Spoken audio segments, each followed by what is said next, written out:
Hello! Réussir ces essais en anglais, que vous ayez un niveau B2, C1 ou C2 et quel que soit l'examen que vous préparez.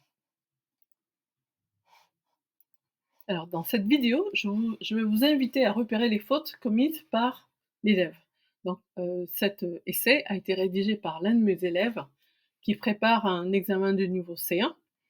Il va passer soit le CAE, donc le C1 de Advanced Cambridge, ou le TOEFL ou le TOEIC, mais je pense plutôt le C1 Advanced de Cambridge parce que les tests de Cambridge sont valides au moins pendant 5 ans. Contrairement aux tests américains tels que TOEIC ou le TOEFL, qui ne sont valides que pendant 2 ans, après il faut les repasser.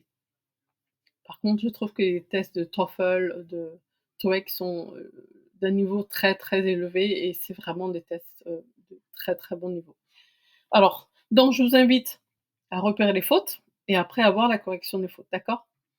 Évidemment, je ferai des commentaires, voilà. Donc on y va. Is social media harmful to society? Donc, ce que je veux faire, je veux présenter, je mettrai en avant, alors je reprends. Premièrement, je mettrai la version, écrite par l'élève, donc là il s'agit de l'introduction. Et après on passera à la partie corrigée, d'accord? Donc je vous invite à mettre, en pause la vidéo, à repérer les fautes et après à vous rendre, à remettre la vidéo, en route et après, de voir la correction, les corriger, d'accord? Donc je vais lire les phrases, je vais lire, tout lire, d'accord? On y va.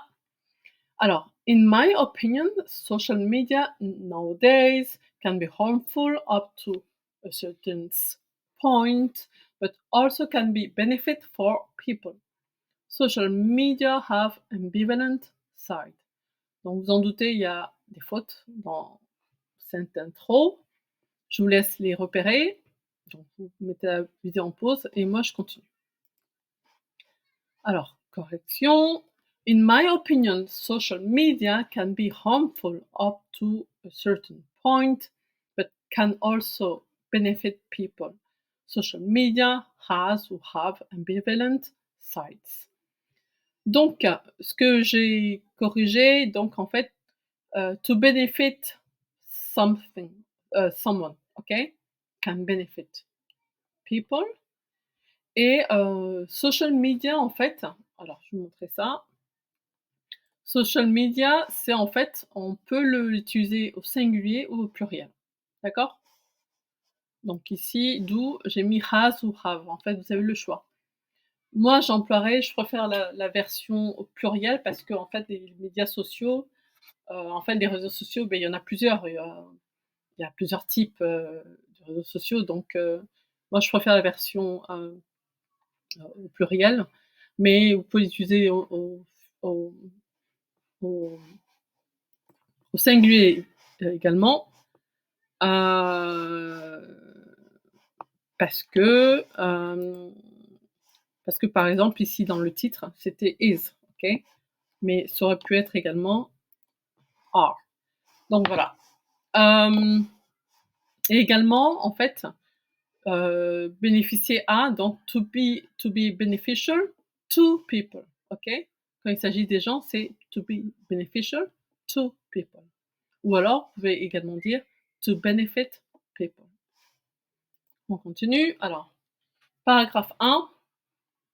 First of all, alors juste avant de continuer, à la fin de la vidéo, je ferai le point sur, l'essai, sur la façon dont l'essai aura été rédigé et je vous donnerai des tips, pour vous améliorer, pour améliorer vos essais et les faire, d'une meilleure façon. Alors on continue. First of all, social media can be used for spread hate in an anonymous way and can lead to a cyber bully.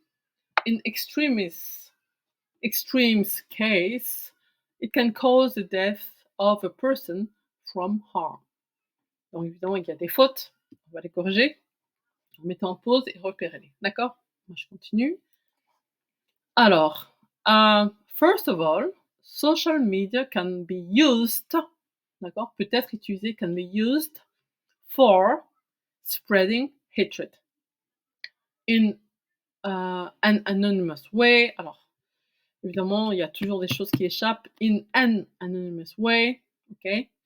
C'est vu que anonymous, ça commence par une voyelle, donc c'est an anonymous, ok? Way, and can lead to cyber bullying. In extreme cases, it can cause the death of a person. It can also cause self-harm. Alors, juste pour rappel, un cyberbully, c'est une personne, d'accord? Par contre, cyberbullying, c'est le fait de harceler. Donc, c'est the act of cyberbullying. OK? Donc, un cyberbully, une personne qui harcèle, un harceleur, une harceleuse.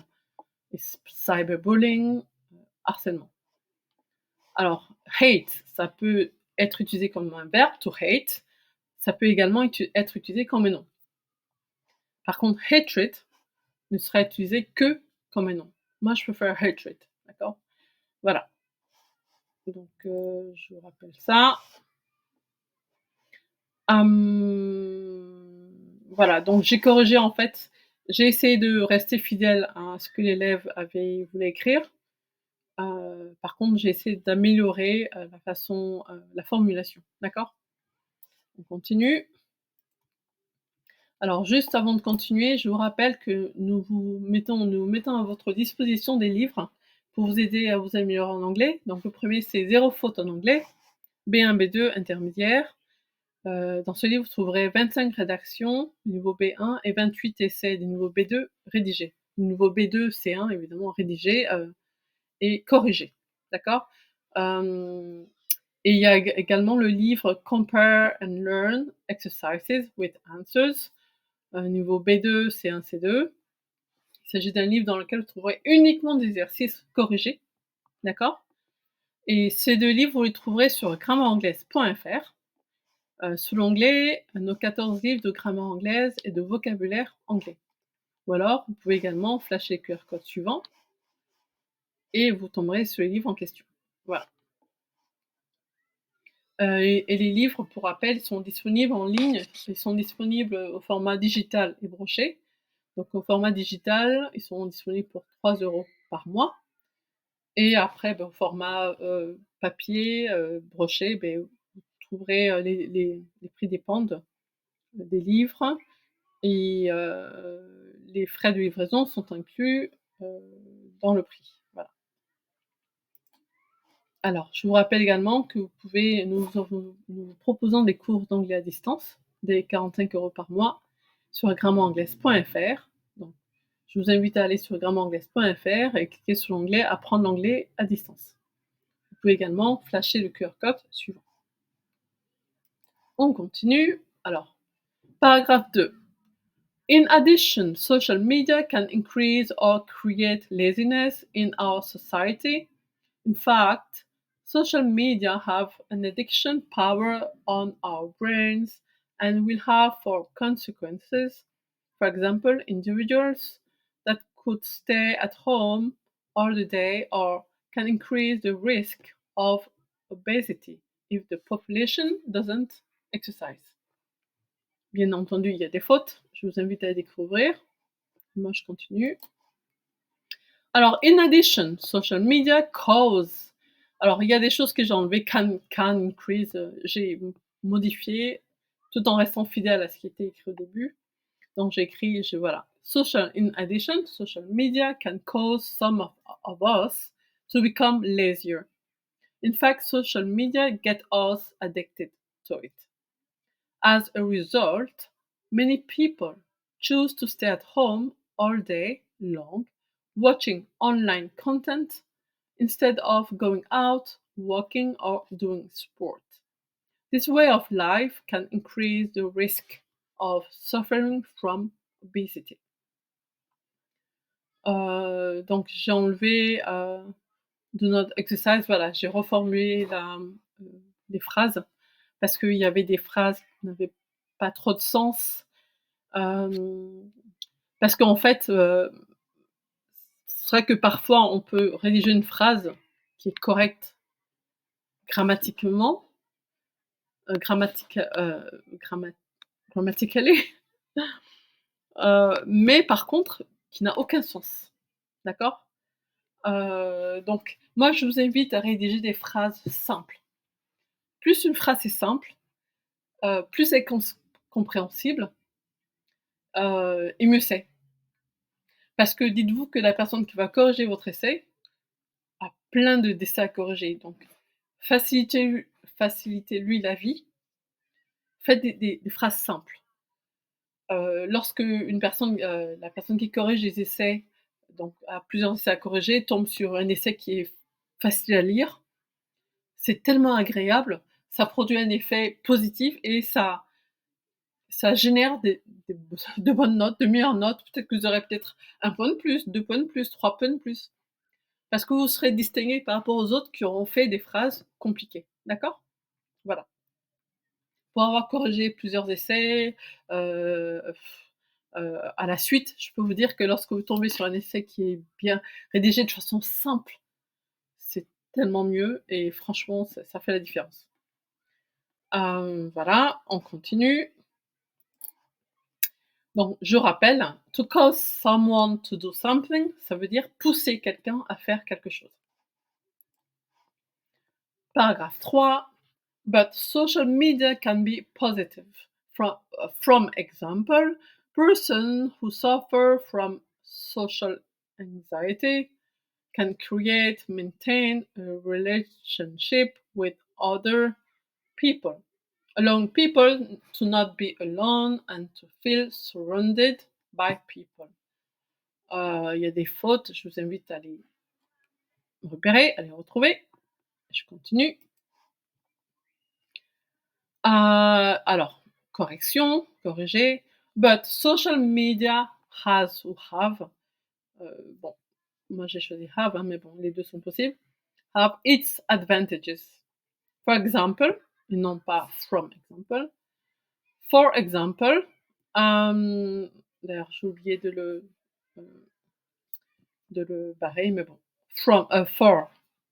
For example, a person who suffers from social anxiety can create, maintain a relationship with other people. They, they allow people not to be lonely, socially isolated, and to feel surrounded by other people. Donc, comme je le dis, j'ai amélioré la formulation tout en restant fidèle à ce que l'étudiant a voulu exprimer. D'accord? Faites des phrases simples. Simples.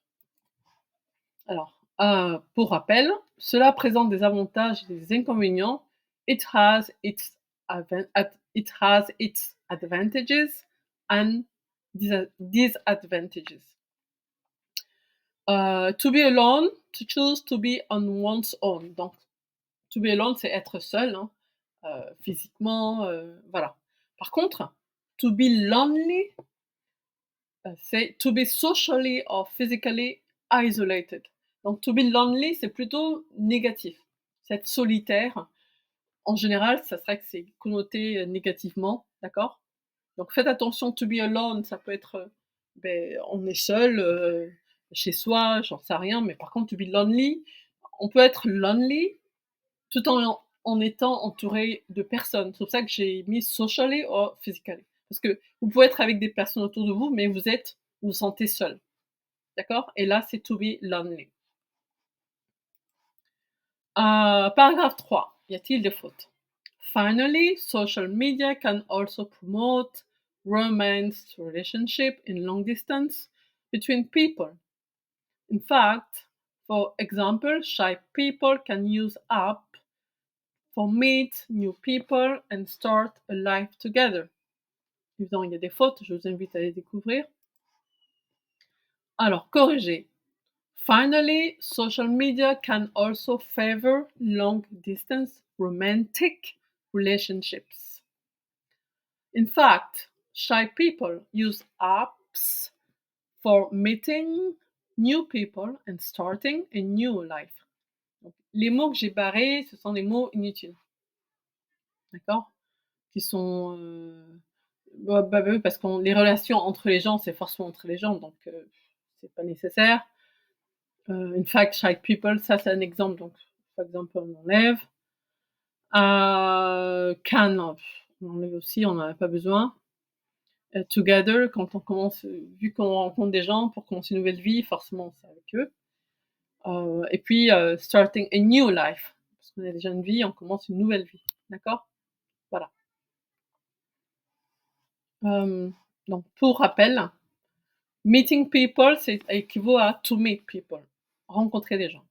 Donc par exemple la phrase to use an app for meeting people, ça équivaut à to use an app to meet people. Donc utiliser une app pour rencontrer quelqu'un, d'accord? Y a-t-il des fautes conclusions? In conclusion, social media can be positive or harmful. It depends of the person who use it and how he use it. Il y a des fautes évidemment, corriger. In conclusion, social media can be beneficial or harmful. It depends on the person who uses it and how they use it. Donc, rappel, en anglais, quand on ne connaît pas le genre de la personne, on utilise they ou he or she. Ok? C'est vrai qu'en français, on va basculer automatiquement sur masculin. En anglais, non. En anglais, on reste neutre. C'est soit they, soit he or she, ou bien them, or her, him or her. D'accord? Très important. Maintenant, analyse de l'essai. Les erreurs à éviter. Alors, je reprends l'introduction. In my opinion, social media can be harmful up to a certain point, but can also benefit people. Social media have ambivalent sides.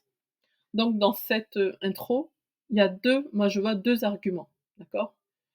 Harmful et benefit people.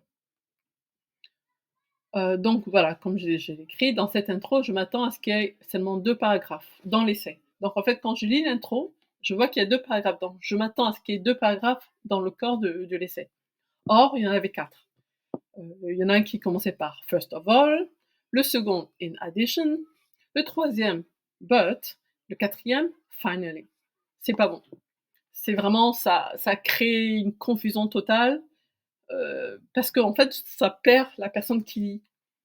Je m'attends à avoir 2 paragraphes, j'en ai 4 et je suis plus et ça, c'est pas bon. Ça, vous faites ça, vous retirez des points, en fait. Parce que la personne qui va corriger votre essai sera perdue, devra faire beaucoup d'efforts pour tout comprendre. C'est pas bon, d'accord? Rappelez-vous, la personne qui corrige vos essais, on a plusieurs à corriger, il faut vraiment lui faciliter la vie.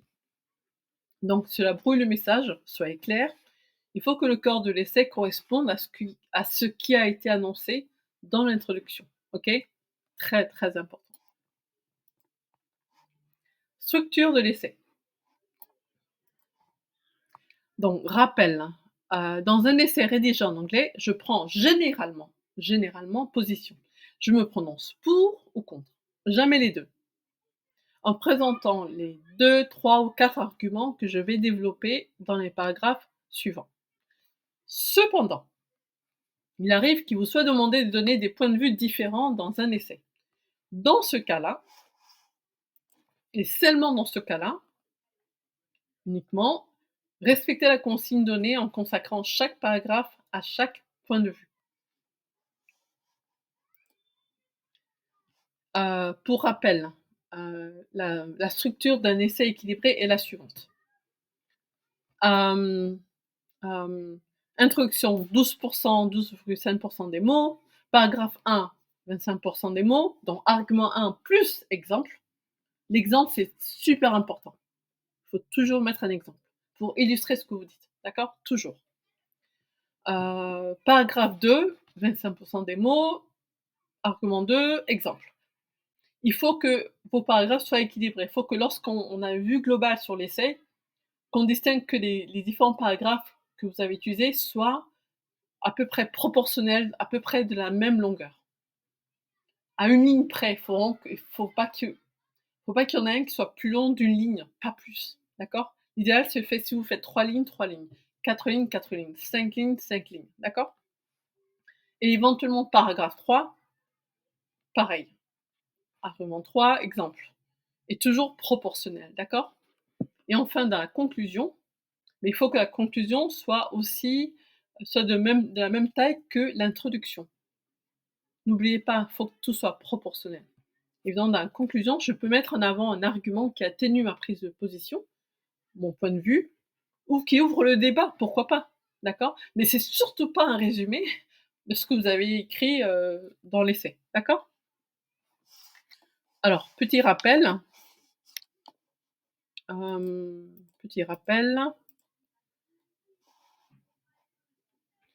les livres pour réviser, donc Zéro faute en anglais, B1, B2 intermédiaire et Compare and Learn Exercises with Answers, que vous trouverez sur grammairanglaise.fr, d'accord? Nous vous proposons des cours à distance, d'accord? Et